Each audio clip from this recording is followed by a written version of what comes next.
Let's start with our first news. Khamzat is once again making it clear that he wants a rematch with Sean Strickland, and according to him, the former champion is doing everything he can to avoid stepping back into the cage. The rivalry between the two continues to heat up, with Khamzat publicly calling out Strickland and insisting that he is ready to fight at any moment.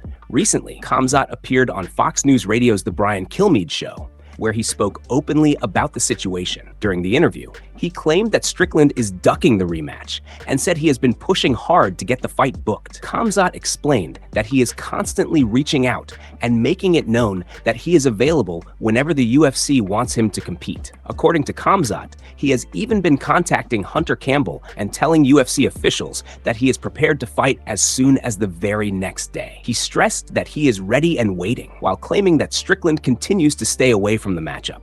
As Khamzat prepares for his upcoming appearance at RAF 10 against Dillon Danis, he was once again asked about Strickland during a recent press conference. The undefeated star did not hold back when discussing the possibility of running things back.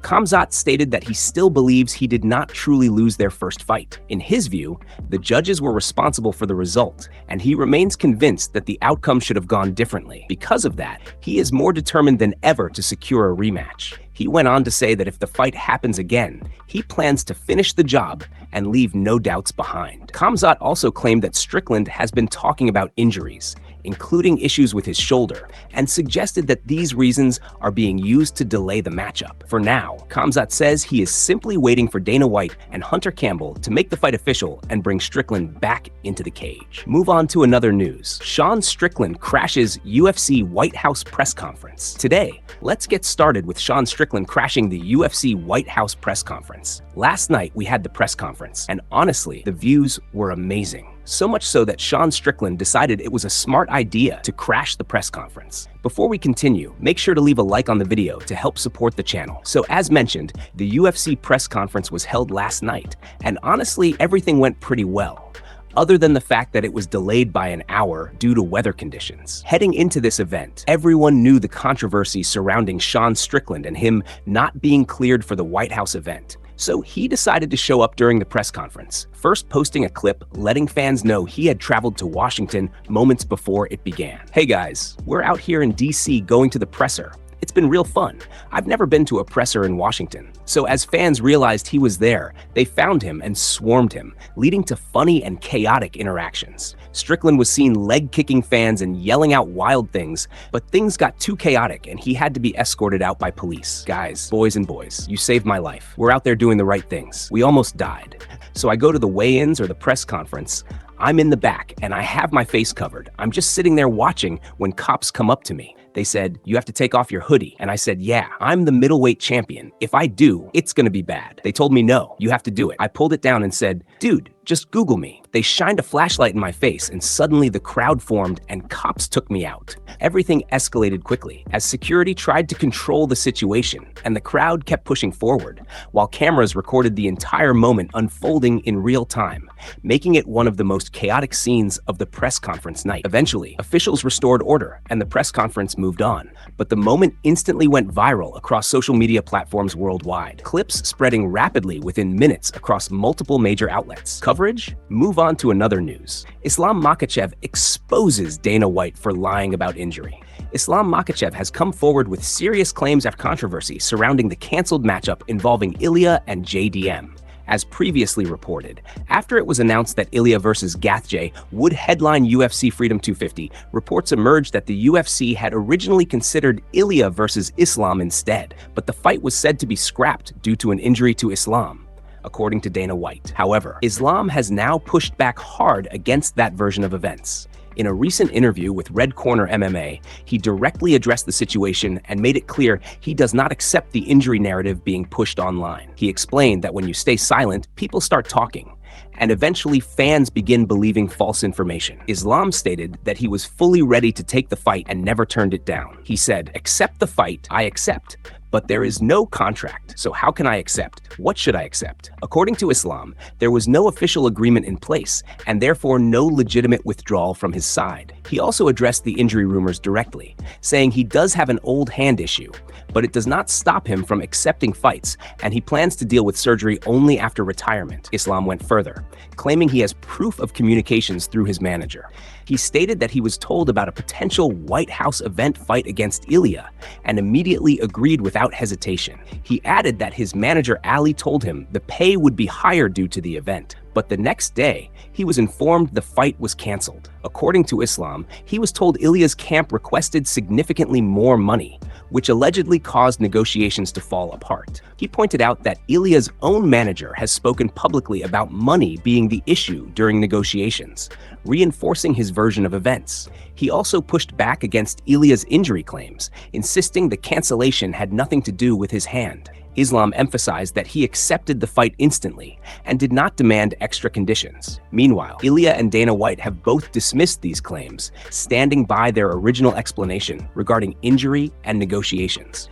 As the situation continues to develop, conflicting accounts from both sides are creating even more tension around one of the most anticipated potential fights in the division, with fans still debating what really happened behind the scenes. Move on to another news. Justin Gaethje and Ilya involved in a heated back and forth during the press conference. Things quickly escalated when Ilya and Justin started exchanging sharp comments over strategy, coaching, and confidence heading into their potential clash. It all began when Justin Gaethje stated that his coach had put together a strong and effective game plan for him. He emphasized that he was fully prepared and confident in the preparation behind him. However, Ilya immediately fired back, shutting down the idea that any coach would matter once they step inside the octagon. Ilya made it clear that once the cage closes, it is just the two fighters, nothing else. He said that no coach will be in there helping, stressing that it will simply be one-on-one, me and you, just me and you. The intensity in his response immediately shifted the tone of the exchange, turning it into a face-to-face verbal battle. Gaethje did not back down, responding by questioning Ilya's confidence and challenging the idea of coaching credibility. Ilya then pushed even further, questioning what makes Gaethje's coach the best, arguing that success should define coaching greatness. He suggested that a coach's reputation comes from the achievements of the athletes they produce, rather than just claims of superiority. The exchange continued to escalate as Ilya defended his own coach's status, pointing to his championship success. He stated that winning the featherweight world title, defending it successfully, and then moving up in weight class all contributed to proving his coach's effectiveness at the highest level. Gaethje responded by doubling down on his belief in his own preparation and experience, maintaining that his coach's planning and guidance were crucial to his performance at the elite level. The tension between both fighters grew as each tried to assert dominance in the argument. Ilya, however, remained firm, insisting that accomplishments inside the cage speak louder than anything else. He continued to challenge the idea that reputation alone defines greatness, reinforcing that results and performance are what truly matter in combat sports. What started as a discussion about coaching quickly turned into a full-blown verbal confrontation, with both fighters refusing to give ground. The back and forth only added more fuel to the already heated anticipation surrounding their potential matchup, setting the stage for even more intensity moving forward. Move on to another news. Ilya shoves Justin Gaethje during a tense face-off moment that quickly escalated in front of cameras. The confrontation reached boiling point as both fighters stepped in close and exchanged intense verbal comments, with the energy between them becoming increasingly hostile. As they squared up for the face-off, Ilya warned Justin not to come any closer, saying he would punch him in the face if he did. The threat immediately raised the tension, but Justin did not step back. Instead, he told Ilya to go ahead and do it, refusing to show any intimidation during the stare-down. In that moment, Ilya chose not to throw a punch, but instead shoved Justin away with force, breaking the distance between them. The push shocked the crowd, and security quickly stayed alert, but both fighters continued to exchange words without backing down. Justin reacted instantly, staying composed and continuing to talk trash, showing that he was not affected by the physical contact. Ilya, meanwhile, continued to posture and talk over him, maintaining pressure during the entire exchange. The verbal back and forth intensified as Ilya mocked the situation, telling Justin to look around and pointing out the environment they were standing in. He tried to shift the focus, saying the moment and the stage were important, while still keeping a hostile tone. Ilya continued his verbal dominance, suggesting Justin was acting like an animal, while repeatedly gesturing and talking over him.